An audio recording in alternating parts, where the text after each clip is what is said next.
O vídeo de hoje trouxe discussões ocorridas na CGADB 1938, como, por exemplo, disciplina nas igrejas, profecias divinas e profecias falsas, entre outros assuntos. Para quem não me conhece, eu sou a Silvana do canal Diário Pentecostal, especialista em história e teologia como, do por exemplo, protestantismo no disciplina Brasil. nas igrejas, Se você ainda não é inscrito, se inscreve no canal, deixe seu curtir e compartilhe com seus amigos para que mais gente conheça o canal. Ocorridas na CGADB 1938, como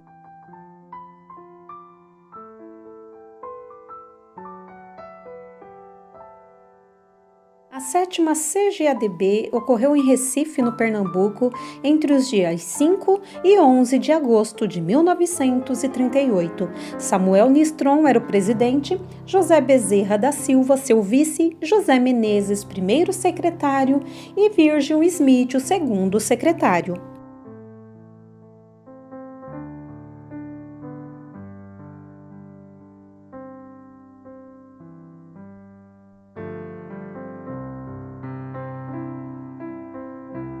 Notícia da Convenção Geral em Recife.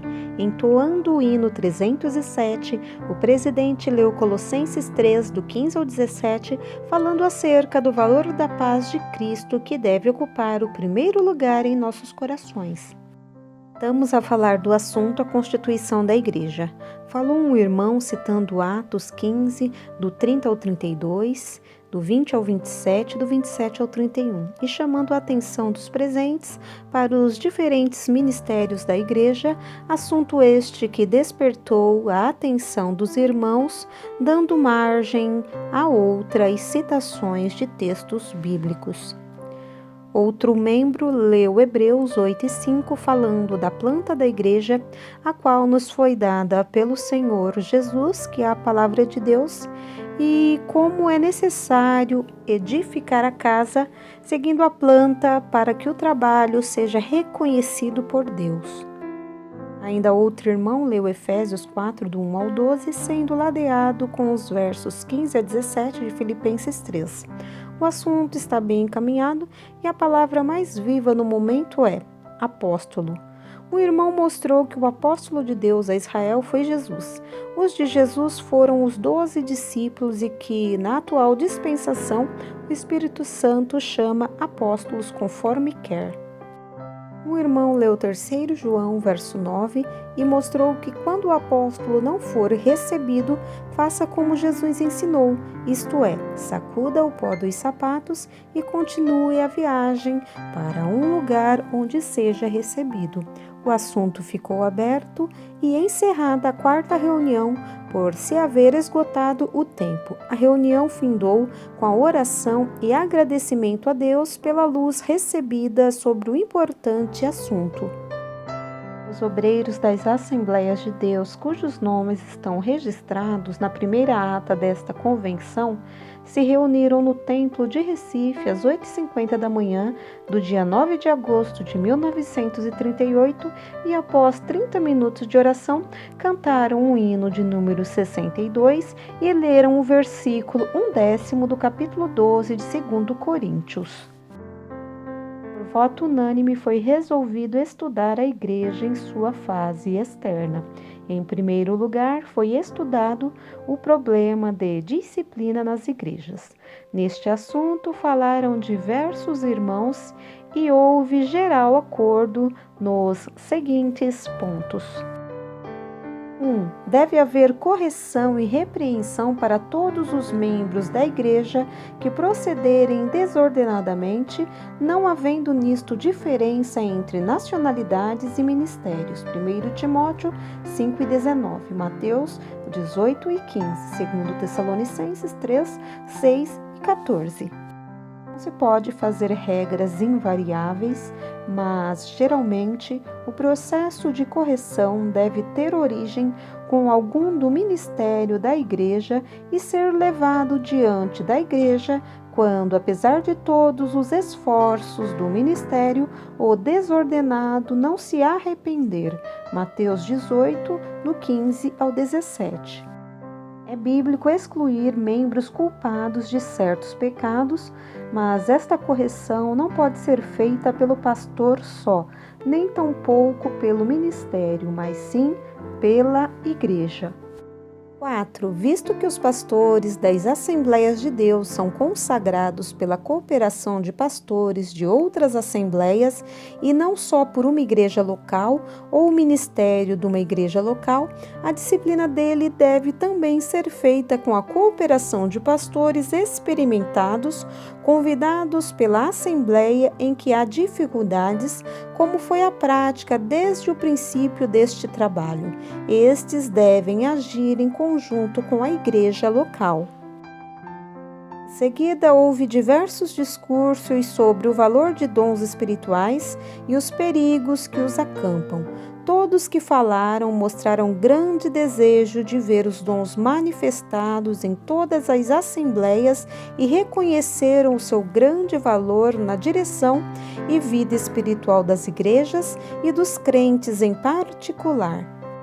Reconhecemos que onde há profecia divina, também pode haver falsa. Há 3 fontes de inspiração: Deus, o homem e o maligno. É preciso que haja discernimento para não haver engano.